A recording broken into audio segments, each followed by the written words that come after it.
నమస్కారం శ్రీ సత్య ప్రేక్షకులకి శుభోదయం. మనం ప్రతిరోజు ఉదయం 8:30 శ్రీ సత్య న్యూస్లో ప్రసారమయ్యే కాఫీ టైమ్ సిప్పెన్సీ కార్యక్రమంలో భాగంగా ఈరోజు ప్రధాన దినపత్రికలోనే ముఖ్యమైన వార్తలను విశ్లేషించుకోబోతున్నాం. సో ముందుగా సాక్షి, తర్వాత ఈనాడు, ఆంధ్రజ్యోతిలోని ప్రధాన వార్తలు ఏంటో చూద్దాం. ఆ తర్వాత మన ప్రకాశం జిల్లాకు సంబంధించిన వార్తలు చూద్దాం. సో ముందుగా సాక్షిలో చూస్తే బాబు బిల్లి 1,00,000 కోట్లు 20 ఏళ్ల కిందటే అత్యంత భారీ దోపిడీకి స్కెచ్. ఐఎంజీ భారత పేరుతో బిల్లీరావును దింపి కథ నడిపిన చంద్రబాబు అని చెప్పేసి ఎప్పుడైతే ఇది ఒక పాత వార్త ఇప్పుడు తీసుకొచ్చారు. ఇక ఖాయంగా ఫ్యానే టైమ్స్ నౌ ఈటీజీ సర్వీలో వెల్లడి. 2021-22 లోక్సభ స్థానాల్లో వైఎస్ఆర్సీపీ విజయకేతనం. 3 నుంచి 4 ఎంపీ సీట్లకే టీడీపీ జనసేన కూటమి అని చెప్పేసి ఒక ఊహాజనత వార్త వచ్చింది. ఇక కేంద్రంలో బీజేపీకి 333 పై మాటే.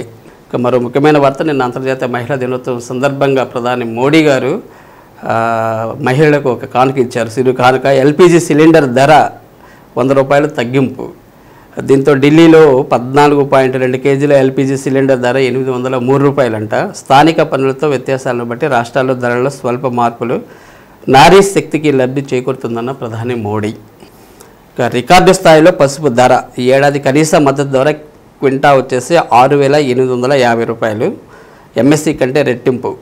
ప్రస్తుతం అయితే మార్కెట్లో గరిష్ట ధర క్వింటా 13,712 రూపాయలు పలుకుతుందంట. మరో వార్త చూస్తే ఆన్లైన్లో గ్రూప్ 1 హాల్ టికెట్లు.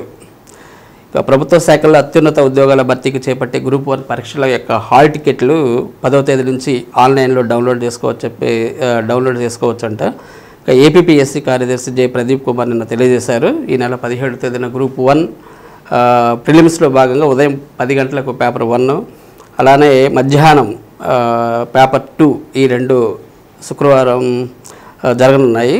17వ తేదీన పేపర్ 1 వచ్చేసి మధ్యాహ్నం, పేపర్ 2 వచ్చేసి మధ్యాహ్నము. మొత్తం 18 జిల్లా కేంద్రాల్లో నిర్వహిస్తారని చెప్పేసి తెలియజేస్తున్నారు. కర్నూలు లోక్సభ సమన్వయకర్తగా బివై రామయ్య, అమలాపురం లోక్సభ సమన్వయకర్తగా రాపాక, రాజోలు అసెంబ్లీకి గొల్లపల్లి సూర్యారావు వైఎస్ఆర్సీపీ సమన్వయకర్తల నియామకం. ఇవి సాక్షిలో వచ్చిన ప్రధాన వార్తలు. సరే, ఈనాడులో చూస్తే మనమంతా ఒకే జట్టు, రాష్ట్ర ప్రయోజనాల కోసం కలిసి పనిచేద్దాం. భాజపా, తెదేపా, జనసేన సంయుక్త నిర్ణయం. భాజపా జనసేనలకు కలిపి 30 అసెంబ్లీ స్థానాలు, అలానే 8 లోక్సభ స్థానాలు నేడు ప్రకటించే అవకాశం, అధికారికంగా ఈరోజు ప్రకటించడానికి అవకాశం ఉందంట. ఇక కానుకల ఎర, ఊరూరా వైకాపా ప్రలోభాల దందా, ఓటర్లకు విస్తృతంగా తాయిలాల పంపకం అనే ఒక వార్త. ఇక నేత్రపర్వం శ్రీశైల మల్లన్న కళ్యాణం. నిన్నంత శివరాత్రి కదా, దాని సందర్భంగా శైవ క్షేత్రాలన్నీ భక్తులతో నిండిపోయాయి. సో శ్రీశైలంలో ఎలా ఉంది అనేది ఒక వార్త వచ్చింది. ఇక రాజ్యసభకు సుధామూర్తి నామినేట్ చేసిన రాష్ట్రపతి. సో మనకు తెలుసు కదా, ఇన్ఫోసిస్ సహా వ్యవస్థాపకులు నారాయణమూర్తి వాళ్ళ సతీమణి సుధామూర్తికి నిన్న రాష్ట్రపతి రాజ్యసభ సభ్యురాలిగా నామినేట్ చేశారు సుధామూర్తిని. ఇక మళ్ళీ వైనాడ్ నుంచి రాహుల్ 39 మందితో కాంగ్రెస్ తొలి జాబితా. తెలంగాణలో 4 లోక్సభ స్థానాలకు, అలానే కేరళలో పోటీ చేసే సీట్లన్నిటికీ అభ్యర్థులు ఖరారు. అదొక వార్త.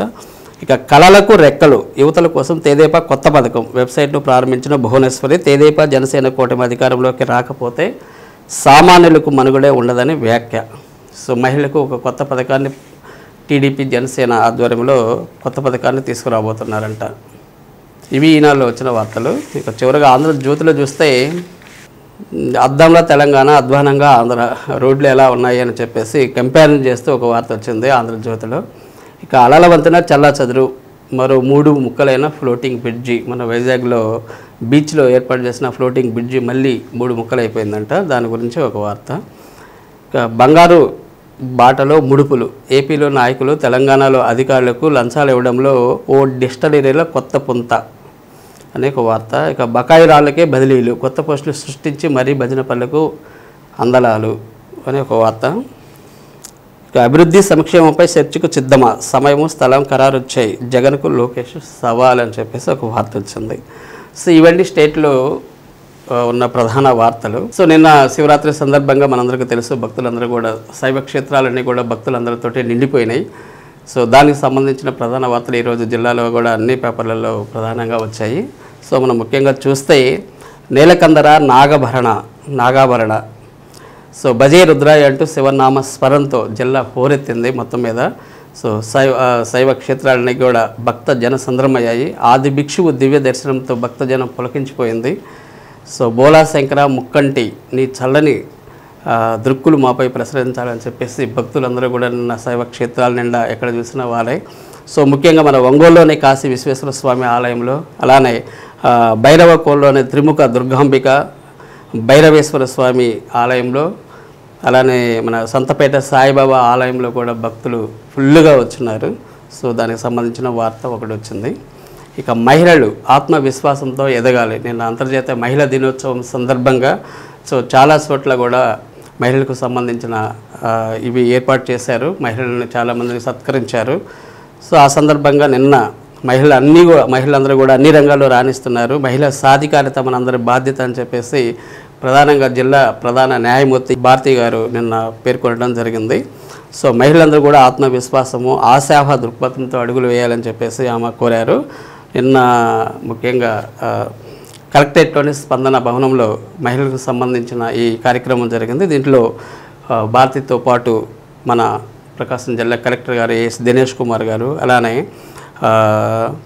శిశు సంక్షేమ శాఖ, మెప్మా, డిఆర్డిఏ వీళ్ళ ఆధ్వర్యంలో ఈ సభ జరిగింది. సో దీంట్లో ఇంకా కలెక్టర్ ఎస్ దినేష్ కుమార్తో పాటు జిల్లా న్యాయ సేవాధికారి సంస్థ కార్యదర్శి కె శ్యాంబాబు, నగర మేయర్ గంగాడ సుజాత వీళ్ళందరూ కూడా పాల్గొనడం జరిగింది. సో మరో వార్త చూస్తే ఇంకా క్రీడలకు ప్రభుత్వం ప్రోత్సాహం. రాష్ట్ర స్థాయి హాకీ మహిళల క్రీడా పోటీలు ప్రారంభం. రాష్ట్రంలోని 13 ఉమ్మడి జిల్లాల నుంచి పాల్గొన్న హాకీ క్రీడాకారులు 8 నుంచి 10వ తేదీ వరకు మైనంపాడులో పోటీల నిర్వహణ. సో 8, 9 అంటే నిన్న, ఈరోజు, రేపు ఈ 3 రోజులు కూడా కేవలం మహిళలకే హాకీ పోటీలు పెట్టడం జరుగుతుంది. సో ముఖ్యమంత్రి వైఎస్ జగన్మోహన్ రెడ్డి ఆధ్వర్యంలో రాష్ట్ర ప్రభుత్వం కూడా అన్ని క్రీడలకు ఎక్కువ ప్రోత్సాహం అందిస్తుందని చెప్పేసి జిల్లా ఇన్ఛార్జి మంత్రి మేరకు నాగార్జున రెడ్డి వీటిని ప్రారంభించారు నిన్న. ఎక్కడంటే సంతనోతులపాడు మండలం మైనంపాడులో ప్రభుత్వ హై స్కూల్ ప్రాంగణంలో నిన్న వీటిని స్టార్ట్ చేయడం జరిగింది. ఈ 14వ రాష్ట్ర స్థాయి హాకీ సీనియర్ మహిళా క్రీడా పోటీలు ఇవి. సో ఈ సందర్భంగా నాగార్జున మాట్లాడుతూ మహిళా దినోత్సవం రోజున ఈ మహిళల పోటీలు ప్రారంభించడం చాలా సంతోషంగా ఉందని చెప్పేసి కూడా ఆయన సంతోషాన్ని వ్యక్తం చేశారు. మరో వార్త చూస్తే సిద్ధం సభకు పటిష్ట బందోబస్తు. రేపు సిద్ధం సభ జరగబోతుంది జగన్మోహన్ రెడ్డి గారు, ముఖ్యమంత్రి జగన్మోహన్ రెడ్డి గారి ఆధ్వర్యంలో. ఇక దీనికి వచ్చేసి గుంటూరు రేంజ్ ఐజీ పాలరాజు సూచనలు. బాపట్ల జిల్లా, ఇది ఎక్కడ జరుగుతుంది అంటే బాపట్ల జిల్లా కొరిసిపాడు మండలం పి గుడిపాడు జాతీయ రహదారి సమీపంలో ఈ నెల 10వ తేదీన నిర్వహించనున్న సిద్ధం సభా కార్యక్రమాన్ని ముఖ్య అతిథిగా సీఎం వైఎస్ జగన్మోహన్ రెడ్డి హాజరవుతున్నారు. సో ఈ సందర్భంగా పోలీసు అధికారులు అందరూ కూడా పటిష్ట బందోబస్తు ఏర్పాటు చేస్తున్నట్టు మనకు తెలుస్తుంది. సో ఇదంతా కూడా గుంటూరు రేంజ్ ఐజీ పాలరాజు, అదేవిధంగా అడ్మిన్ ఐజీ ఎం రవీంద్రబాబు, ఎస్సీ వకుల్ జిందాల్ మేదరమెట్లో శుక్రవారం పోలీసుల అధికారుల సమావేశంలో ఇవన్నీ వివరాలు వెల్లడించారు.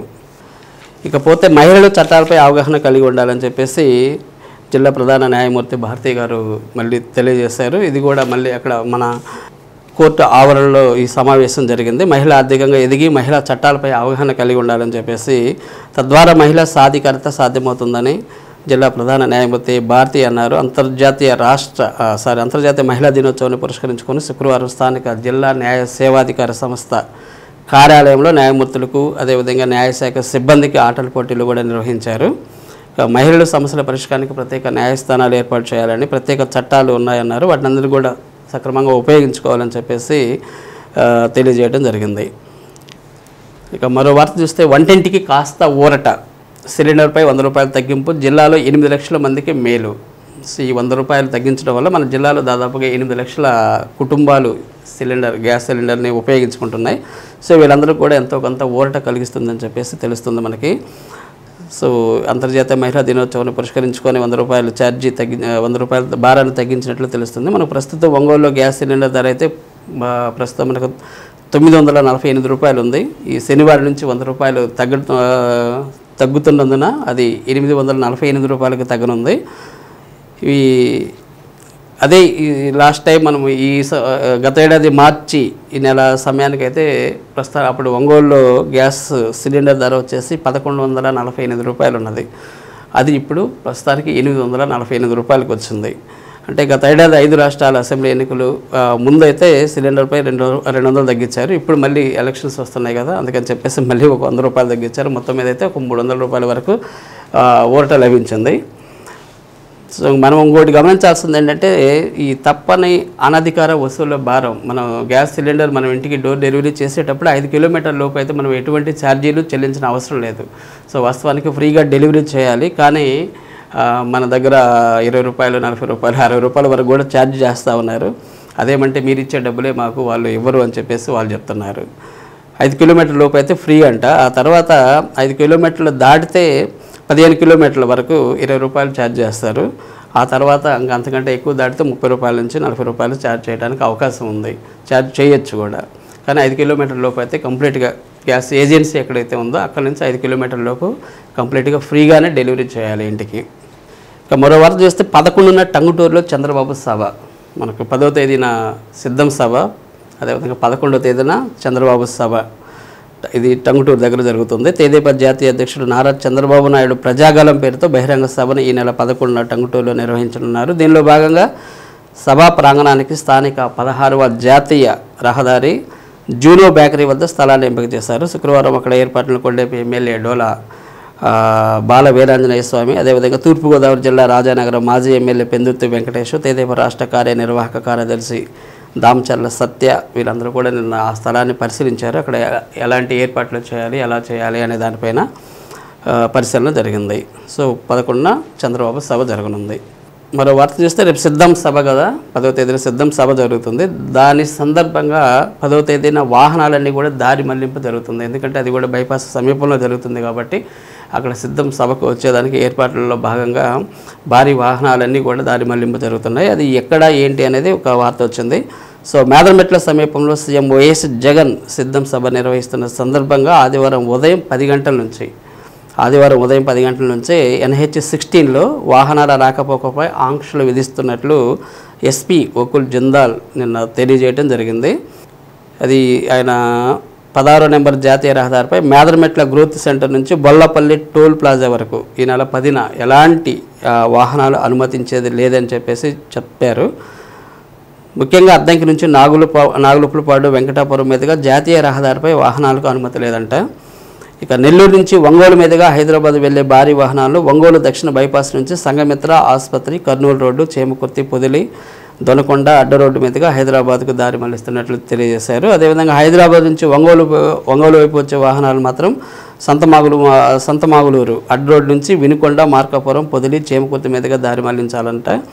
అదేవిధంగా నెల్లూరు నుంచి ఒంగోలు మీదుగా హైదరాబాద్ వెళ్లే వాహనాలు మాత్రం మేదరమెట్ల వద్ద నుంచి నామ్ ఎక్స్ప్రెస్ హైవేపై అద్దంకి, సంతమాగులూరు మీదుగా వెళ్ళాలని చెప్పేసి సూచిస్తున్నారు. ఇంకా రకరకాలుగా ఉన్నాయి, చాలా వార్త ఉంది. సో ఇది ఈనాడులో వచ్చింది, చూసుకోవచ్చు. కాబట్టి వాహనదారులు ఎవరైనా ఉంటే జాగ్రత్తగా ఉండండి. సో మరో వార్త ఏంటంటే, తెదేపా ఇన్ఛార్జిగా గోరంట్ల రవికుమార్ నిన్న టీడీపీ ప్రకటించింది. దర్శి నియోజకవర్గం తెలుగుదేశం పార్టీ ఇన్ఛార్జిగా గోరంట్ల రవికుమార్ ఎంపికయ్యారు. ఈ మేరకు శుక్రవారం ఆయనను ఇన్ఛార్జిగా నియమిస్తే రాష్ట్ర తెలుగుదేశం పార్టీ అధ్యక్షుడు అచ్చెన్నాయుడు ఉత్తర్వులు జారీ చేశారు. ఒక ఒంగోలులో ఆయన శ్రీహర్షిని, మనందరూ తెలుసు కదా, శ్రీహర్షిని విద్యాసంస్థల చైర్మన్, ఆయన అధినేత. ఆయన సుదీర్ఘకాలంగా ఆయన తెలుగుదేశం పార్టీలోనే ఉన్నారు, ఆ పార్టీ నాయకుడిగా కొనసాగుతున్నారు. ఆయన కొంతకాలంగా దర్శి నియోజకవర్గంలో వివిధ కార్యక్రమాలను కూడా చేపట్టడం మనకు తెలుసు. ఈ మేరకు అధిష్టానం ఆయన ఇన్ఛార్జిగా నియమిస్తూ నిర్ణయం తీసుకున్నారు. ఇంకా ఆ సందర్భంగా గోరంట్ల రవికుమార్ గారు ఈ స్థానానికి ఎవరికి సీట్ ఇచ్చినా కానీ వారితోటి కలిసి పనిచేయడానికి నేను సిద్ధంగా ఉన్నానని చెప్పేసి తెలియజేయడం జరిగింది. ఇక మరో వార్త చూస్తే, నెలకు 2 కోట్ల ఖర్చు, పారిశుద్ధ్యం తీసి కట్టు. ఒంగోలు పారిశుద్ధ్యం ఎలా ఉంది అనే దానిపైన ఈనాడులో ఒక వార్త వచ్చింది. ఇక నగరపాలక సంస్థ అందించే సేవల్లో ప్రజారోగ్యం అనేది చాలా ముఖ్యమైనదండి. సో అటువంటి విభాగం పనితీరు రోజు రోజుకు తీసికట్టుగా మారుతుందని చెప్పేసి తెలుస్తుంది. గత 10 రోజులుగా పారిశుద్ధ్య పనుల తీరు మరి దారుణంగా ఉందంట. కార్మికులు సమ్మె చేసిన నాటి పరిస్థితులు సాక్షాత్కరిస్తున్నాయి. ఏ వీధిలో చూసినా కాలువల్లో చెత్త చెదారం పెరిగిపోయి మురుగు ముందుకు కదలటం లేదంట. ఖాళీ స్థలాల్లో అయితే వ్యర్థాలు పేరుకుపోయి దుర్వాసన వస్తుందని చెప్పేసి, దాంతోపాటు దోమలు బెడద పెరిగి ప్రజలు అల్లాడుతున్నారని చెప్పేసి తెలుస్తుంది. సో నిజంగా చూస్తే మీరు గమనిస్తూనే ఉన్నారు కదా, చాలా చోట్ల అలానే చెత్త ఎక్కడ చెత్త అక్కడే, ప్రధాన రహదారులు అయితే శుభ్రం చేస్తున్నారు కానీ కొంచెం లోపలికి వెళితే ఎక్కడ చెత్త అక్కడే ఉంటున్నట్టు మనకు కనిపిస్తుంది, మనకు తెలుస్తుంది. సో నేను లాయర్పేటలో కానీ సమతానగర్లో కానీ ఎట్లా చెత్త ఉంది అనేది మనకి చిత్రాలతో సహా ఇక్కడ వేశారు. సో అదేవిధంగా తవ్వారు, మరమ్మతులు మర్చారు. ఇక్కడ ఇది పాత మార్కెట్ సెంటర్ నుంచి శ్రీనివాస థియేటర్కి వెళ్ళే ప్రధాన మార్గంలో పరిస్థితి చాలా దారుణంగా ఉందంట. బాపూజీ కాంప్లెక్స్లో మురుగునీరు నిలిచిపోవడంతో సమస్య పరిష్కారానికి ఇలా రోడ్లను తవ్వేసి అవతల ఉన్న కాలువకు అనుసంధానిస్తూ పైపు ఏర్పాటు చేశారు. కానీ ఆ తవ్విన రోడ్డు ఏదైతే ఉందో దాన్ని పూడ్చడం మర్చిపోయారు. దాంతో గోతులు ఏర్పడి వాహనదారులు చాలా ఇబ్బందులు పడుతున్నారని చెప్పేసి ఒక వార్త వచ్చింది. ఇక మరో వార్త చూస్తే సెలవు రోజుల్లోనే ఇంటి పన్ను చెల్లించవచ్చు. మన ఇంటి పన్ను చెల్లించడానికి రేపు శనివారము, ఆదివారము సెలవు రోజులు అయినప్పటికీ కూడా ఇంటి పన్ను చెల్లించవచ్చు అని చెప్పేసి తెలియజేస్తున్నారు. ప్రభుత్వ కార్యాలయాలకు శని, ఆదివారాలు సెలవు దినాలు అయినప్పటికీ కూడా ఇంటి పన్నులు చెల్లించవచ్చని నగరపాలక సంస్థ కమిషనర్ జస్వంతరావు నిన్న తెలియజేశారు. ఇందుకోసం కార్యాలయంలో ప్రత్యేక కౌంటర్లు కూడా ఏర్పాటు చేశారంట. సో ఇప్పుడు చెల్లించేవారు అంటే ఈ నెల 31వ తేదీలోపు కానీ మన పన్ను కానీ చెల్లిస్తే, ఇంతకుముందు పాత బకాయిలు ఉన్నా కానీ వాటికి పన్ను చెల్లించే వరకు వడ్డీ రాయితీ కూడా లభిస్తుందని చెప్పేసి తెలుస్తుంది. ఈ అవకాశాన్ని నగరవాసులందరూ కూడా సద్వినియోగం చేసుకోవాలని చెప్పేసి కమిషనర్ జస్వంతరావు గారు తెలియజేస్తున్నారు. సో ఇవన్నీ మన ప్రధానంగా ప్రకాశం జిల్లా వార్తలకు సంబంధించి. మరి రేపు ఉదయం 8:30 మరిన్ని తాజా వార్తలతోటి మీ ముందు ఉంటాం. అంతవరకు చూస్తూ ఉండండి శ్రీ సత్య నెట్వర్క్. అదేవిధంగా ఈ కార్యక్రమాన్ని మీరు శ్రీ సత్య న్యూస్ అనే యూట్యూబ్ ఛానల్లో కూడా వీక్షించవచ్చు. తప్పకుండా చూడండి. మరి రేపు కాఫీ టైమ్స్ ఇప్పెండసీలో మళ్ళీ కలుద్దాం. అంతవరకు సెలవు, నమస్కారం.